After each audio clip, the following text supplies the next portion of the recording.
Alright guys, Prime Tony versus the current lightweight rankings. But before we go through that, we have to discuss what was Prime Tony Ferguson. So in my opinion, Prime Tony Ferguson was at UFC 209 when he was scheduled to fight Khabib for the third time.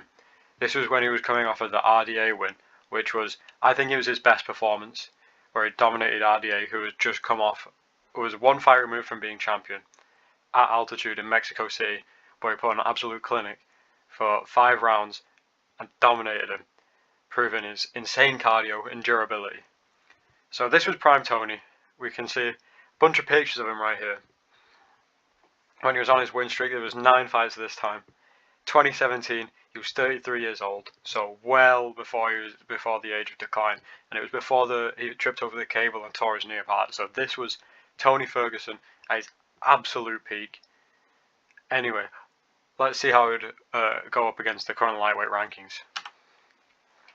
So these are the lightweight rankings right now, as of UFC 305. So let's start off right at the bottom with Paddy Pimblett. Prime Tony Ferguson fucks Paddy Pimblett up. He destroys him. On the feet, Paddy Pimblett would be toast, and he wouldn't even be able to get Tony down, I don't think, because Prime Tony's takedown defense was insane. Paddy Pimblett struggled. Well, he didn't struggle, but he couldn't finish the decrepit 39-year-old, 40-year-old Tony. So Prime Tony, he would shred Paddy up. Anyway, next on Jalen Turner. Tony would beat Jalen Turner. Jalen Turner is like, he's just a bum. Like he couldn't even. He went for the walk-off knockout against Moicano. He's a clown. Tony Ferguson in his prime would be able to walk through the shots, take it, put on the pressure, and wilt through Jalen Turner. RDA, well, we already know this. Prime Tony beat Prime RDA.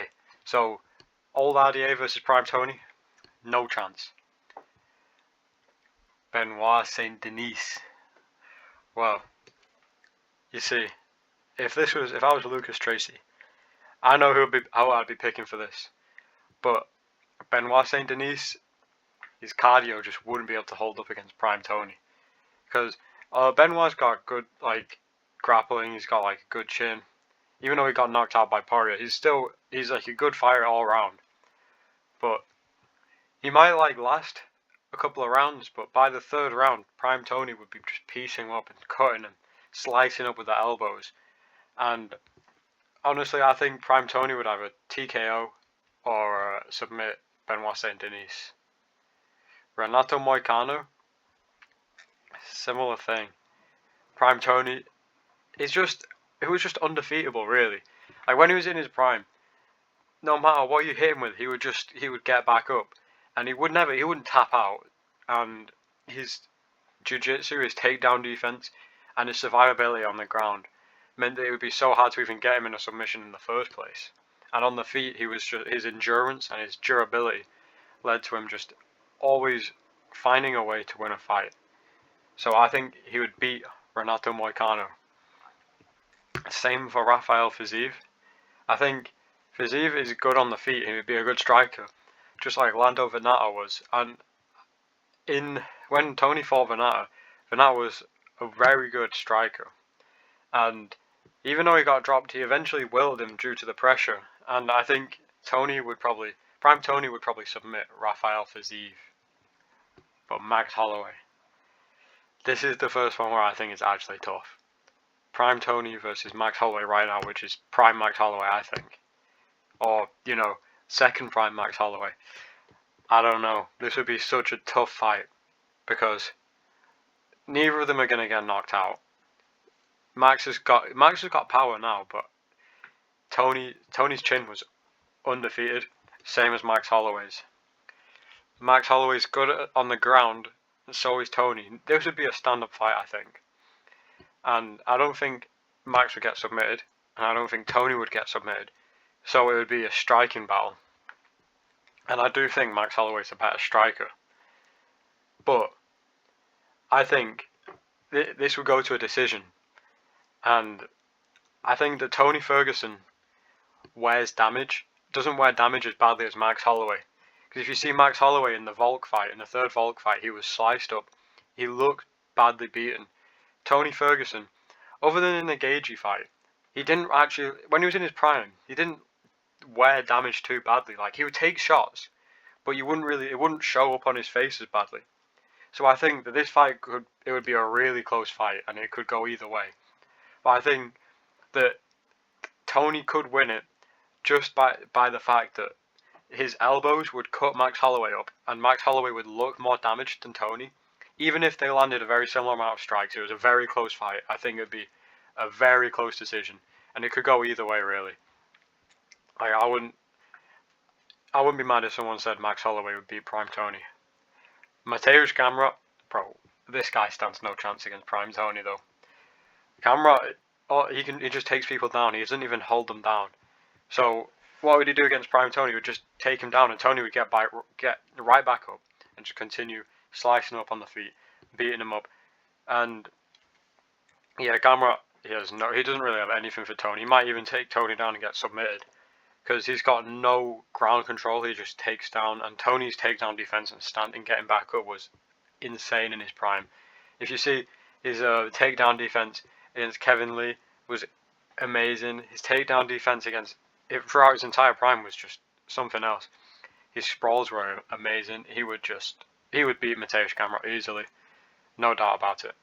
Beneil Dariush, declining old man chinny Beneil Dariush.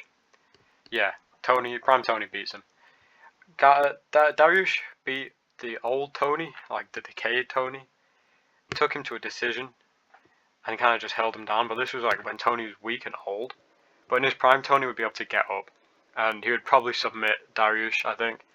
Or he might even knock him out, because Dariush is kind of chinny now. He's lost 2 knockouts in a row. Prime Tony had underrated power.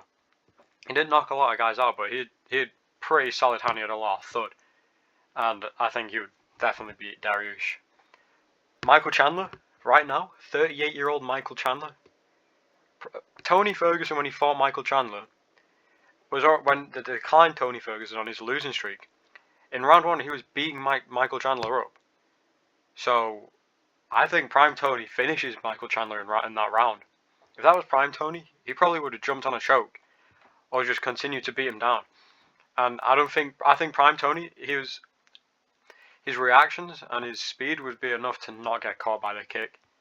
And I also don't know if that kick would have knocked out Prime Tony, because it knocked him out when he was on his decline, because his chin had been worn down and eroded so much. But in his prime, it was not at the point. It had not gone down through the beating of the Gagey fight. It was a lot fresher than it was by the time he fought Michael Chandler. So I think even if he did get caught by that kick, he might have just like done a roll and recovered, because his recovery was something else. He would just recover like instantly from a knockdown. But I think Prime Tony would probably finish this 38-year-old Michael Chandler in round 1. Dan Hooker. This would be I think this would be a pretty close fight as well, because Dan Hooker's pretty good at getting back up. I think this would be a bit like the Max Holloway fight, a stand-up fight.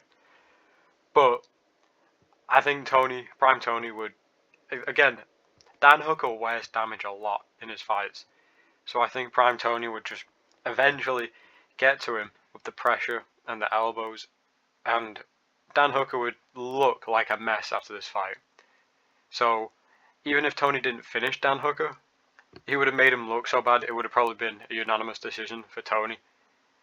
But, it would be a pretty good fight, I do think. Dustin Poirier. This is when it actually starts getting really tough, the top 5. Prime Tony versus Dustin Poirier. Now, this fight, I don't know. I think Prime Tony would beat Dustin Poirier, but it would be close. It would be tough, because Prime Tony got hit a lot, and Dustin Poirier has a lot of power in his boxing. Is really good.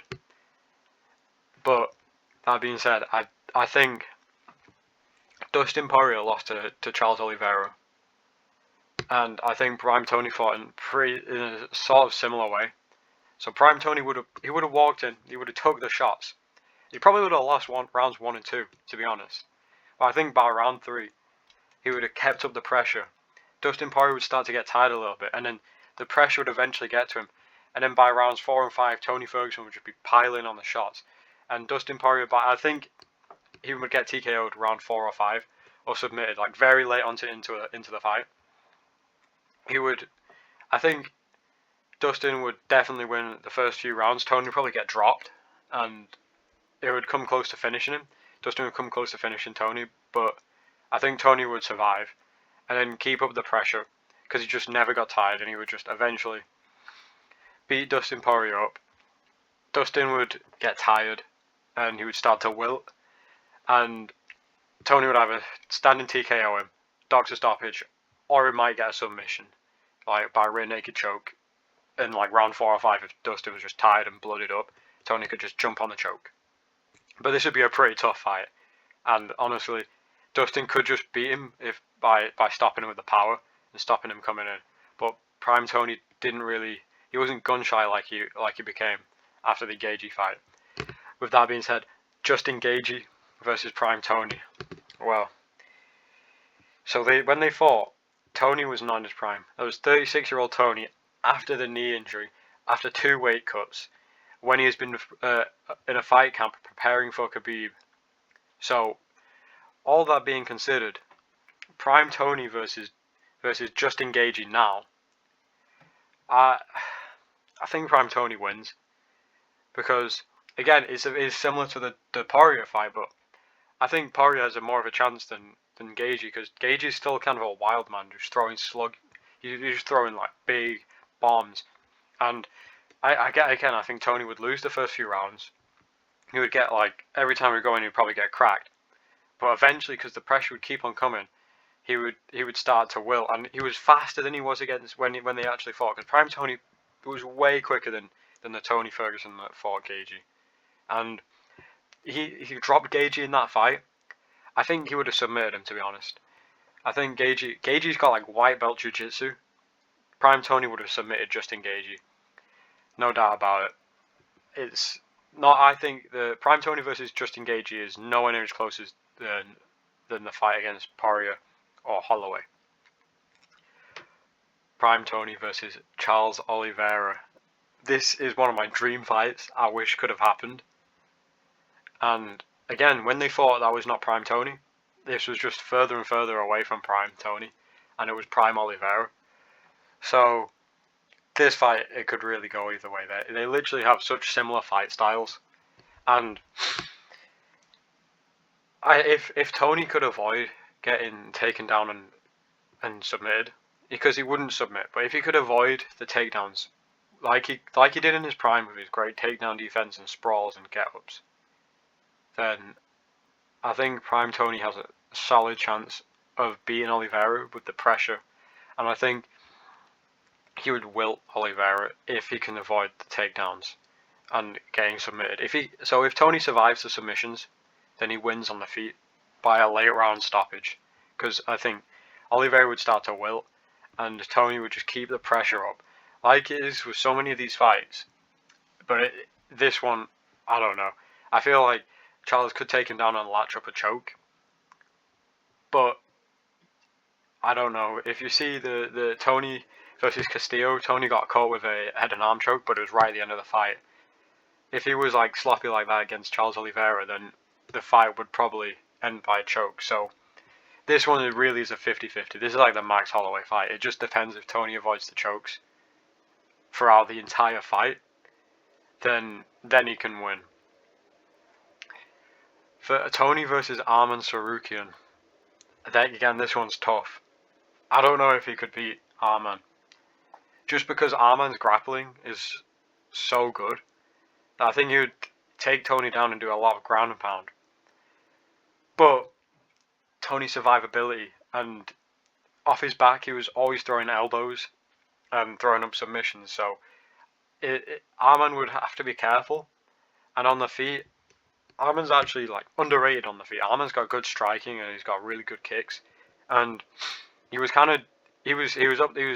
like standing with Charles Oliveira when they fought. So I don't know.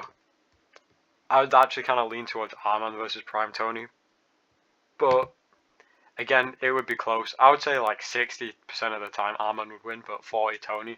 Because thing is, Tony would just pressure him, and if he got taken down, he would just throw elbows and throw up submissions. But Arman's ground and pound is so good. I think it would kind of cancel each other out, and Arman probably win a decision off of control, like he did against Charles. So finally, Prime Tony versus Islam Makhachev. Well, I don't think Tony could beat Islam. I don't think any lightweight ever could beat Islam. And I think Prime Tony has, okay, he has a little bit of a chance, just like he has a chance because he spent his entire career. He had 5 camps preparing for Khabib, so he has a preparation for the style of fire. But the problem is Islam is not really anything like Khabib. Islam's striking is elite. His grappling is elite. He's way better striker than Khabib is. So I think Islam's just his defensive, his striking defense is so elite that I don't know how much damage Tony will be able to take, be able to deal to Islam, and Islam would be counter striking the entire time. So I don't think he would like hurt Tony too bad, but he'd just land more shots than Tony would because he would be counter striking and his defense is so good. And if he took Tony down, he would be able to. I think he'd probably take his back and just kind of stay there. And I don't really see a way that Prime Tony could beat Islam, other than like he could like cut him a little bit, and then Islam could go for a desperation takedown, and Tony could latch up a Das because he was really good at doing that. From like as a takedown defense, he'd like get a guillotine and like transition into a Das choke. But I just think Islam's too smart for that to happen, and he's just too good. So I think Prime Tony in the lightweight rankings, he would definitely be top 3. He would either be 3rd or 2nd. He would definitely be a top 3 lightweight in if it was Prime Tony now. But I don't think he's beating Islam or Arman, and it's pretty close with Charles Oliveira. Anyway, let me know what you think. See you.